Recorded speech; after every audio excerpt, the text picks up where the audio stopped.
En route vers Bordeaux, je me suis arrêtée dans la région d'Angoulême où j'ai rendu visite à mon ami Marc Vella. Vous savez, ce célèbre pianiste qui a voyagé autour du monde avec son piano à queue, accompagné par de joyeux artistes et troubadours. On les appelle les caravanes amoureuses. Je n'ai pas résisté à lui tendre mon micro pour vous.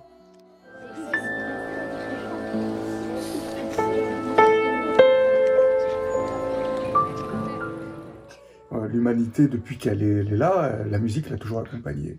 Et ce que j'ai pu remarquer dans mes voyages, en 40 années, n'est-ce pas, de voyage avec le piano à travers le monde, mon petit, après plus de 50 pays traversés. Fais-moi pas bouger. Eh bien, oui, c'est moi le vieux, mais c'est elle qui tremble. Eh bien, ce que j'ai constaté, c'est que curieusement, dans les musiques qu'on pouvait entendre, dans les musiques des pays maghrébins, en Asie, en Afrique noire, chez les Amérindiens, en Amérique du Nord, eh bien, on retrouve l'omniprésence d'un intervalle particulier qui s'appelle la quinte. Mais dans une mesure assez particulière, c'est que cet intervalle va chaque fois finalement répondre à va être structurant, va structurer la musique et permettre son harmonisation. Voilà, ça c'est très important. Et ça, ce que j'ai pu constater, c'est que quels que soient les peuples, quelles que soient les cultures, cet intervalle est présent. Et ça va jusqu'à nos musiques d'aujourd'hui, de variétés, de Beethoven en passant par Bach et Marc Vella, bien sûr. Oui, il faut bien sûr, Brahms, voilà, tous les plus grands, évidemment, ça, je suis tout à fait d'accord. Bien. Très bien. Revenons à la quinte. À défaut de quinte de tout, puisque c'est tendance. Revenons à la quinte musicale. C'est pas idiot ce que tu viens de dire, parce que comme cet intervalle, on le retrouve dans toutes les cultures et dans tous les pays du monde, on peut dire qu'elle est universelle. Oui. D'où la quinte de tout. Voilà, effectivement.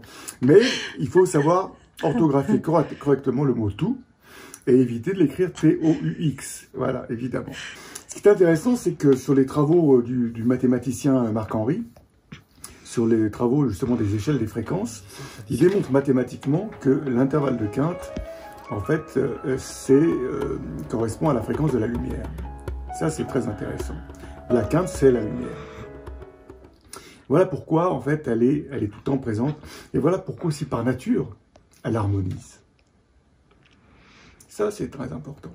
Et ce qu'on peut constater, il faut que les auditeurs fassent, écoutent tout simplement de la musique, ouais, s'ils sont un peu musiciens, ils se rendront compte.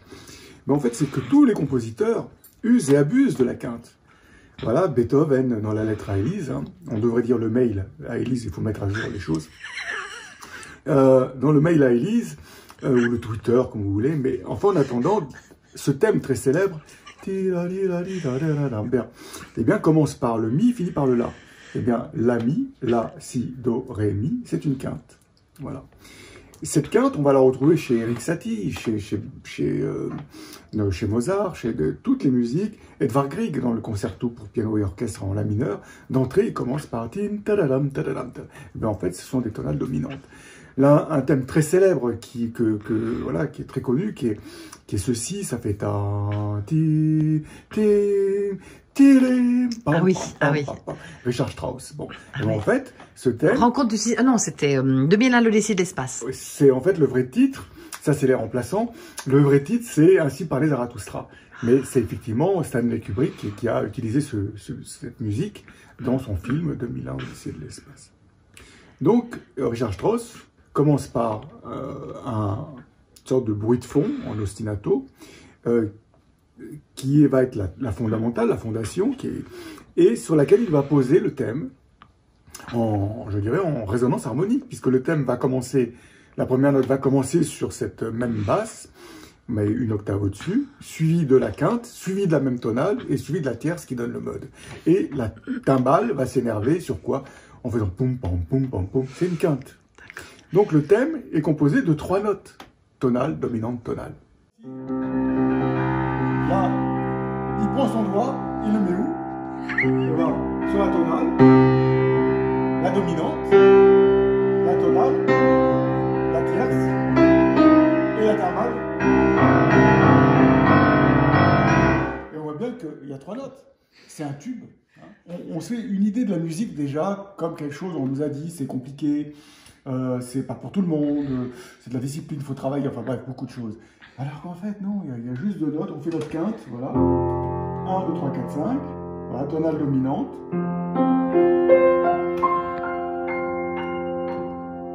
Et c'est harmonisé. Et là, je vais faire comme les compositeurs, je pars de la dominante.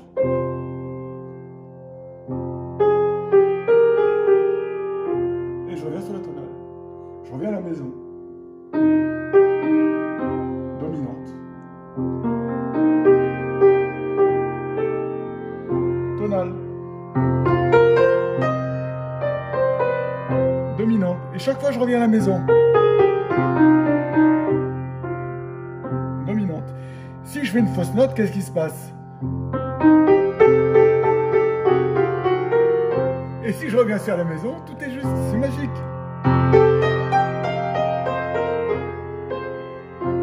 Allez, puis il y a des fois, on a envie de faire des fausses notes, c'est humain. On a envie de s'encanailler, on a envie de faire des folies. Oh, et mais tout va bien. Voilà, c'est la musique pour E.T. C'est la musique pour E.T. parce qu'on revient chaque fois à la maison. Maison, voilà. Et on se rend compte que la quinte, en fait, c'est juste magique. On revient dans un monde où il y a tout le temps des fausses notes. La vie nous dit, c'est pas grave, harmonise. C'est ce que nous dit Mozart. Mozart, quand il écrit sa partition, il écrit une fausse note. À un moment donné, il écrit, parce qu'il le veut, c'est comme ça. Parce qu'il sait qu'avec cette fausse note, il va créer un frottement, il va exprimer dans cette dissonance, justement, la vie, les maladies, les souffrances, les séparations, enfin bref, la vie. Ça raconte ça, Rachmaninoff, voilà, quand il est là.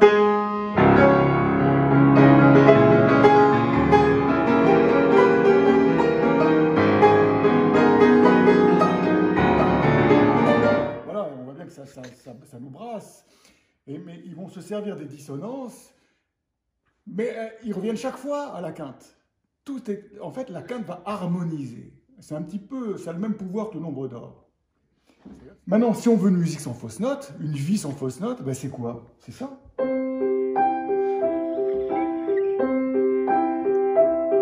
Ça dure 50 ans. Je le fais 20 minutes. Hein. Quand vous en avez marre, vous me le dites. Alors chérie heureuse. Ah, s'il n'y a pas de fausse note, c'est redoutable. On va à la montagne? Oh oui.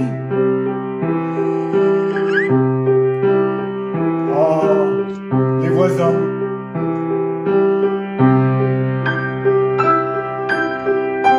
On va être surpris.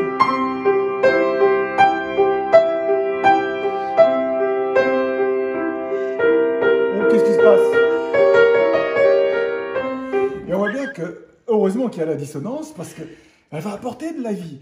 Et on voit bien que dans ce monde où dès qu'il y a une dissonance, ça dérange. En fait, c'est de l'hystérie totale. On est dans un paradigme de société qui est juste fou, qui est délirant.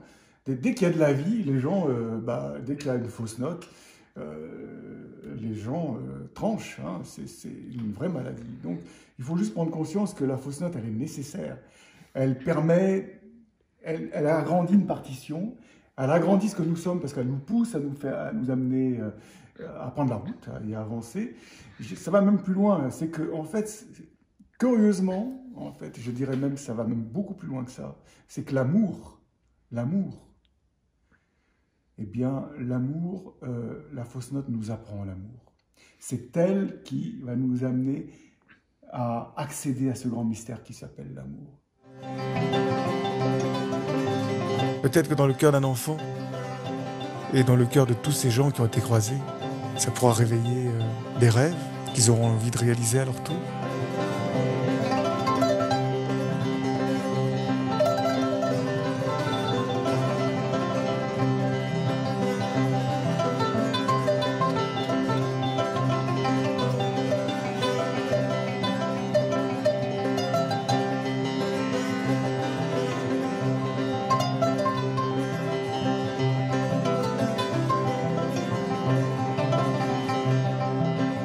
Donne des réponses. La musique nous soigne, ça c'est pas nouveau. Mais ce qu'il faut simplement comprendre, c'est que si on la transpose, cette musique, dans la musique de la vie, et si on la transpose à notre réalité, en tant que personne, c'est que la tonale va représenter la fondation, c'est la tonale.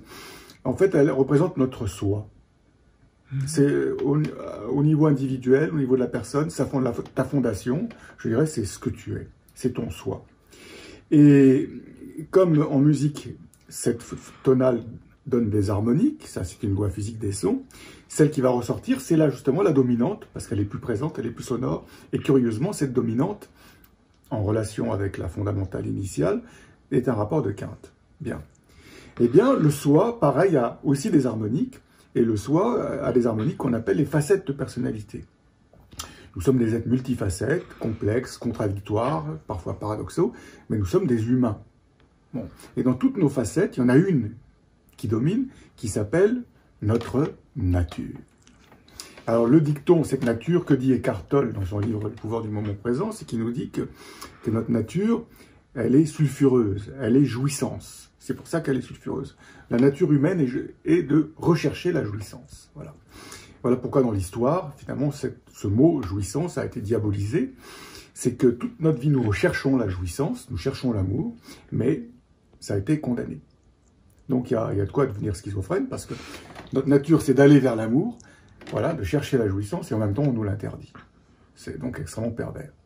Eh bien, le rapport du soi et de la dominante, de notre nature, il est fondamental, c'est ce que j'appelle moi les épousailles intérieures, c'est d'épouser notre nature. Le dicton dit, il dit bien ceci, il dit chasser le naturel, il revient au galop. Sous-entendu que ce naturel, on doit le combattre en permanence. C'est ça la vraie souffrance des humains aujourd'hui, c'est qu'ils passent leur temps, les humains, à refuser la vie, à refuser l'amour, et à se sentir coupables de leur nature. C'est extrêmement pervers, ça c'est source de maladie. Ça c'est vraiment source de vraie souffrance, qui est quasi généralisée. Et c'est comme ça, lorsque l'être est divisé, lorsque l'être est coupé en deux finalement, eh bien c'est comme ça qu'on peut régner sur cet être. D'où l'expression « diviser pour régner ». Eh bien un être qui n'est pas aligné je dirais dans sa quinte intérieure, c'est-à-dire de ses épousailles du soi avec notre nature, avec notre dominante, eh bien, c'est une vraie souffrance. Voir aux religions, ça me rend heureuse. C'est très important de faire ça parce qu'en plus, le monde en ce moment, c'est pas super. Pour moi, la caravane amoureuse, c'est important parce que les gens, ils s'attendent pas forcément à voir plein de personnes débarquer dans leur pays avec un piano et tout, leur faire de la musique, les rendre heureux, danser, tout ça.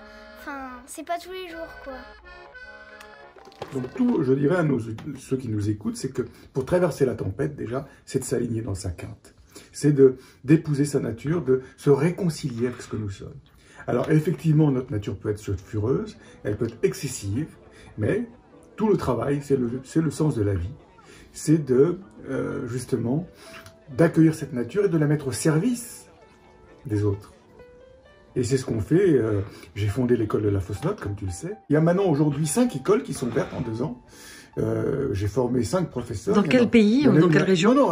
Donc il y a la Suisse, il y en a une à Genève où je vais, qui a été donc,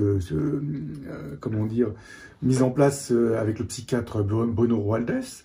Et puis, il y en a une à Lyon avec Sophie Koopman, il y en a une en Bretagne avec Émeric Mailleux, il y en a une à Montpellier avec Sandrine Durand. Ça peut être des gens qui viennent en individuel, dans des problématiques relationnelles, existentielles, justement, qui sont là, qui se sentent coupables d'être ce qu'ils sont. Il y a énormément de personnes qui sont comme ça, qui sont dans un mal-être, se sentent rien, insignifiants, qui vivent pas leurs rêves, qui ont des souffrances. Il y a des gens qui viennent aussi avec des addictions. L'alcool, la drogue, les jeux vidéo, je fais jouer les gens. D'accord. Ah, tu fais jouer les gens à ton piano, c'est déjà ça. de leur montrer. Alors je reçois des familles, parfois des personnes avec justement des conflits avec leurs enfants, des adolescents. Je reçois des couples dans des relations compliquées, parfois des gens seuls avec justement leurs fausses notes, des hommes qui m'avouent leur désir de femme, ou des femmes mariées qui m'avouent leur désir d'homme, voilà, qui ont 50 ans et qui se voient vieillir et puis qui disent j'aime mon mari, mais il m'arrive de... Voilà, c'est humain. Encore une fois, il faut juste comprendre nous sommes dans une société terrifiante aujourd'hui, où on a tellement condamné les fausses notes, Ouais, que c'est dès qu'on sort du cadre, voilà, et ça c'est le taliban, ça y est, on flagelle. J'essaye de faire jouer des femmes au piano et il y a beaucoup de joie dans ce moment-là, beaucoup de légèreté. Il est clair que quand on traverse le détroit de Gibraltar, on a changé de monde.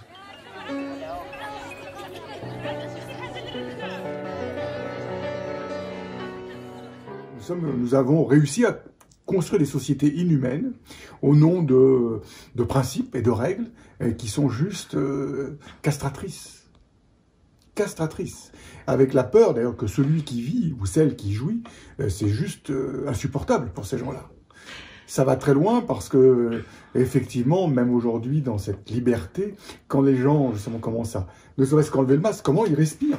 Oui, c'est la même chose, c'est du même ordre, en fait, tout ça. Alors, que faire de nos fausses notes? D'abord, c'est de comprendre que les fausses notes sont inhérentes à la vie. Je dirais que le pléonasme qui est là, ou synonyme, on pourrait dire, de la vie, c'est fausses notes. La vie nous envoie tout le temps des fausses notes. Ça va s'appeler le mauvais temps, ça va s'appeler l'accident inattendu, ça va s'appeler... Une rupture. Une séparation, ça va s'appeler les trahisons. Enfin, la vie, je ne vais pas apprendre la vie à nos auditeurs. La vie, on sait ce que c'est. Donc, comment faire de la musique harmonieuse avec des fausses notes? Eh bien, c'est ce que nous enseignent les musiciens. C'est ce que nous enseigne Mozart. C'est que, en fait, on se rend compte que dans une partition, s'il n'y a pas de dissonance, il n'y a pas de musique. Et dans la vie, c'est la même chose. On se rend compte que, finalement, si il y a des gens pour qui la vie, il n'y a pas eu de fausses notes, bah, il ne se passe pas grand-chose pour ces gens-là.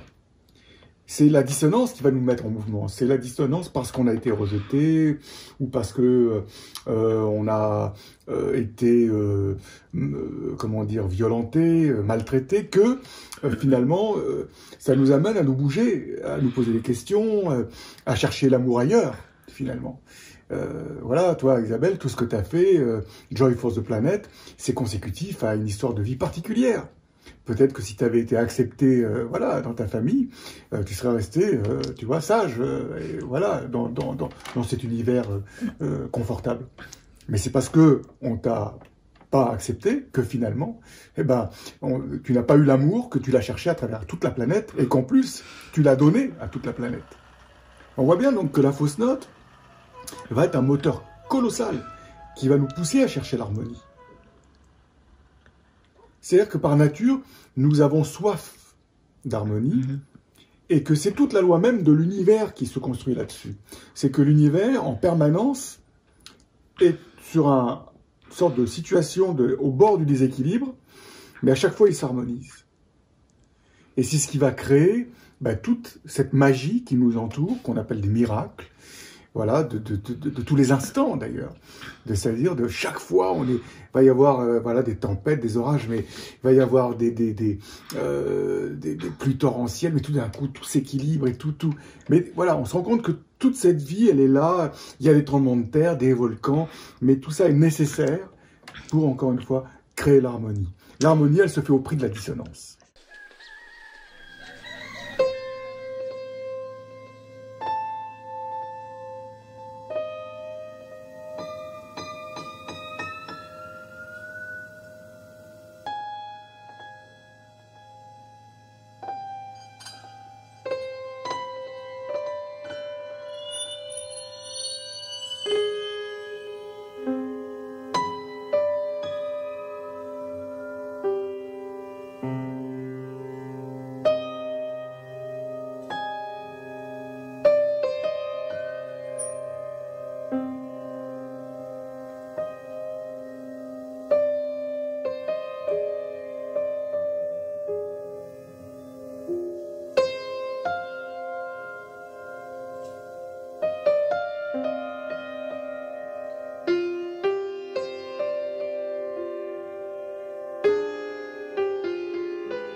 Ce qui fait qu'en étant dans ma quinte intérieure, qu'est-ce qui va se passer?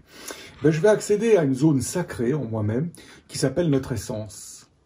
Voilà. Et lorsque j'accède à cette zone sacrée, c'est toute ma créativité, c'est toute ma part, je dirais, d'imaginaire, de liberté, ma part d'amour, ma présence, eh bien, va se manifester finalement à quelque chose de très très puissant qui s'appelle la quintessence. La quintessence. Cette quintessence qui va se manifester, que je vais pouvoir offrir au monde. En fait, je dirais que la mission, les expériences des âmes, les âmes, elles sont venues pourquoi sur Terre? Ben pour faire l'expérience de l'offrande que tu es. Nous sommes là pour nous offrir au monde. C'est s'offrir ou souffrir. On voit bien que dans l'assonance des mots, il n'y a pas grand-chose. S'offrir ou souffrir. Et d'ailleurs, c'est très clair, c'est que si nous ne sommes pas alignés dans notre quinte, et tout est fait pour ça, quand on dit à quelqu'un « t'es nul », tu vaux rien, tu n'y arriveras jamais, de toute façon ça sert à rien, c'est n'importe quoi, tu te prends pour qui? Toutes ces phrases que nous connaissons, qu'on a parfois même prononcées malgré soi, tellement le système, je dirais, est fait de ces phrases-là, eh bien qu'est-ce qui se passe? On va désaxer les gens, on va les couper de leur assise, puisque le soi est démoli, et du coup s'il n'y a pas de soi, il n'y a pas de résonance harmonique. Donc ces gens ne sont pas connectés à leur nature. C'est ça les vraies souffrances. Donc quand tu n'es pas dans ta quinte, qu'est-ce qui se passe? Que fait la vie? Elle t'esquinte. Et esquinte, ça veut dire extérieur à la quinte. La vie t'esquinte. Elle t'abîme. Et donc comment rester dans sa quinte quand aujourd'hui tout tend à nous diviser, à nous déconnecter, à nous couper? J'appelle ça la posture du maître. Apprendre à faire silence. Revenir à l'intériorité. Dans cette citadelle, inviolable et imprenable, dans cette unité, je dirais même l'unité de nos nullités. Accepter justement que nous sommes dérisoires, tout en étant incroyablement magiques. Mais c'est dégonfler justement la baudruche égotique. Voilà, dégonfler cette excroissance, voilà, ridicule, voilà, de nos gesticulations, qui sont source justement de tout ça. C'est-à-dire la suffisance humaine, l'arrogance qui veut être toujours au-dessus de, prouver que, plus fort que. Ça, c'est une pathologie de l'ego. Qu'est-ce qu'un maître? Il nous faut redéfinir en fait ce qu'est un maître. C'est faux. C'est pas l'idée qu'il faut une vie d'ascèse, de discipline, d'exercice. C'est plus ça aujourd'hui. On n'a plus le temps. Un maître, la langue des oiseaux, nous donne simplement toute la réponse. C'est un être qui s'aime. Et ça donne le maître. Être et aime. Qu'est-ce que ça veut dire, un être qui s'aime? Ça veut dire que c'est un être qui va s'aligner justement dans sa quinte, qui est pacifié, et qui s'est justement réconcilié avec son histoire. Son histoire faite de fausses notes, bien sûr, qui n'en a pas fait. Que celui qui n'a jamais péché lui jette la première pierre. Celui qui n'a pas de contradiction lui jette la première pierre. Et on voit bien que c'est dans cet apaisement intérieur, dans cette réconciliation aussi avec les ancêtres, parce que une autre mission d'âme que nous avons, je disais tout à l'heure, c'est de faire l'expérience de l'offrande que nous sommes. L'autre mission d'âme que nous avons, c'est justement d'harmoniser les fausses notes que nos ancêtres nous ont transmises. C'est notre travail, c'est notre mission. Il y a un mot très puissant pour harmoniser tous les crimes des ancêtres, parce que nous sommes nés de crimes. Il y a eu des viols, des incestes, il y a eu toutes sortes de choses. Il y a eu aussi des beaux amours, mais si on regarde l'histoire humaine, ce que dit Montaigne, voilà, toute la condition humaine est inscrite en nous. Et donc, il y a un mot très puissant qui va harmoniser tous les crimes des ancêtres que nous portons. C'est le mot « merci ». C'est très curieux parce que le mot crime, tu prends les lettres, tu les déplaces et ça donne le mot merci. Crime et merci sont faits des mêmes lettres. C'est juste magique, ça s'appelle une anagramme. Et c'est le merci, en fait, voilà, qui fait que tu vas être dans cette unité et qui va apaiser justement toutes ces mémoires. Non seulement ça va apaiser les ancêtres, ça c'est clair, mais en plus ça va trancher, ça va couper la malédiction qui ne se transmettra pas aux générations futures. S'il n'y a pas le merci, cette malédiction va perdurer parce qu'elle est inscrite dans nos cellules. Et ce qu'on appelle, c'est ce que dit Bruce Lipton, ce sont des marqueurs génétiques qui, tant qu'ils ne sont pas exprimés, dans la vraie vie, à travers des scénarios qui rejouent les traumas, eh bien, tant que ce n'est pas exprimé, eh bien, ça va conditionner l'existence.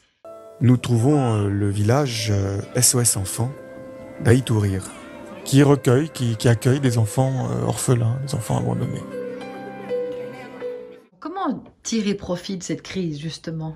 Qu'est-ce qu'elle est venue apporter, cette crise, dans notre évolution de conscience? Eh bien, les cartes là sont sur la table, voilà, tout est clair. D'ailleurs, de toute façon, Apocalypse veut dire révélation. Et donc, voilà, on voit très bien le monde de la troisième dimension, ceux qui sont dans la cinquième et ceux qui sont encore dans la troisième. Bon, c'est beaucoup, hélas, c'est quand même les 3/4 de l'humanité qui aujourd'hui croient encore à ce système des pouvoirs, ce système du jugement, englué dans la dualité qui s'oppose. Car encore une fois, la dualité est une loi de l'univers, c'est une loi de la vie. Elle est fondamentale, elle est nécessaire. Mais, en réalité, lorsque nous rentrons dans une conscience d'éveil, cette dualité, en fait, on se rend compte qu'elle ne s'oppose pas, mais elle s'épouse. Et ça vient de la polarité. Oui, absolument, mais cette polarité s'attire. Le moins et le plus s'attire. Il n'y a jamais eu de conflit ou de... Ça, c'est une illusion entretenue par des égos malades, justement. Hein. C'est tous ces films à budget colossaux, comme Star Wars, comme Le Seigneur des Anneaux, etc., sont des films, Avatar, etc., sont des films dont moi j'étais adepte, d'ailleurs, il n'y a pas si longtemps. Mais on se rend compte qu'ils sont... c'est de la propagande pour nous dire il y a le bien, il y a le mal, et c'est un combat perpétuel. Ça veut dire que ça, dans ces films, ça nous amène dans cette croyance que la vie, c'est ça. Il y a les ténèbres et la lumière, la nuit et le jour. Et que tout ça est en lutte. Donc on nous a fait croire qu'il y a des virus et voilà, et des vaccins. Et on nous fait croire que le monde donc est complètement manichéen et dans une confrontation perpétuelle. Ça, c'est terrifiant parce que du coup, pourquoi ça fonctionne comme ça et pourquoi c'est entretenu avec une propagande très coûteuse via films, médias, etc. Ben, c'est parce que tout simplement, ça va justifier tout ce qui est en train de se passer aujourd'hui, tous les pouvoirs de tous ces égos malades, de la plupart de nos dirigeants, de ces gens qui, du coup, veulent s'approprier. Ce sont des méga prédateurs qui veulent s'approprier le monde. Et ça permet toutes les guerres, ça permet les massacres. Eux, c'est les méchants. Nous, on est les gentils. Ça permet des génocides. En fait, cette croyance de la dualité qui s'oppose, ça permet tout ça.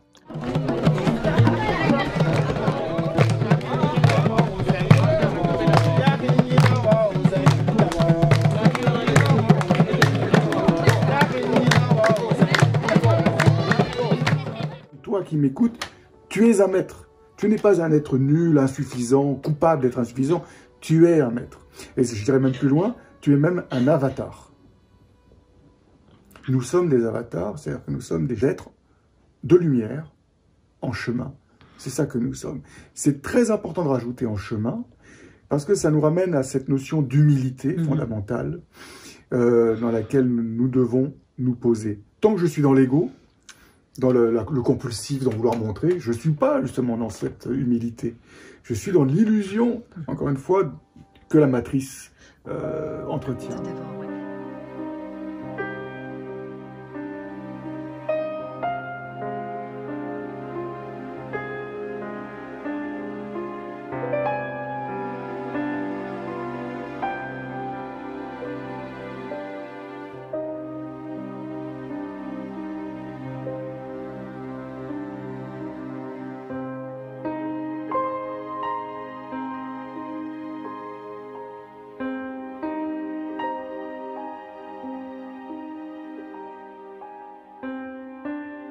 Voilà pourquoi ces temps d'apocalypse sont terrifiants, parce que beaucoup seront, je le crains, et j'aimerais me tromper, mais beaucoup seront balayés.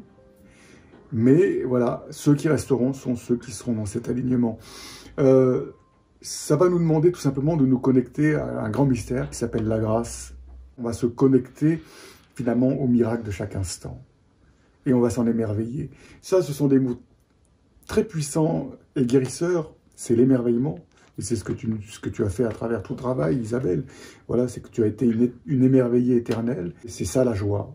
C'est que cette grâce, en fait, eh bien, tout simplement, qui est là l'expression de chaque instant, eh bien, lorsque je m'aligne à ça, eh bien, je deviens l'instant moi-même. Je suis cela. Je sais là où je suis l'être de lumière, cet avatar. Que nous dit, mieux vaut avatar que jamais. Et que nous dit ce mot, l'instant, dans la langue des oiseaux? Eh bien, il nous dit, quand l'un se tend. Et on en revient à l'être dans la posture du maître, aligné, réconcilié, pacifié, dans l'unité de ses nullités, tendu, érigé, et qui fait que je suis le un qui se tend, je suis l'un se tend. Et voilà, c'est ça qui est fondamental. Et pour moi, c'est ça qui est, je dirais, la réponse, tout simplement, à incarner. Voilà.